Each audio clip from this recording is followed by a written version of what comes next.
reconocerlos? En este día, niños, les quiero enseñar una palabra magnífica. Esta palabra se llama preposiciones. ¿Qué son las preposiciones? Simplemente son palabras que se utilizan para unir un grupo de palabras en las oraciones. Algunos ejemplos de preposiciones son al lado, entre, enfrente, detrás, encima, debajo, dentro. Muy bien, niños, ahora les voy a enseñar cómo usar preposiciones en las oraciones.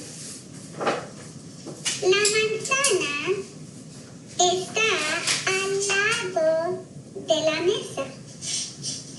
La manzana está enfrente de la mesa.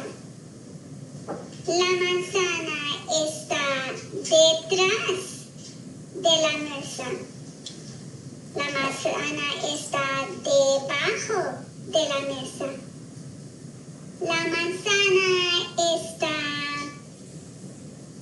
entre las mesas. Y esos son los ejemplos, niños. Yo sé que hay muchos más ejemplos que ustedes pueden hacer porque son muy brillantes, niños. Es todo por hoy. Más adelante, Mrs. Villarreal les da un trabajo de preposiciones. Que tengan un buen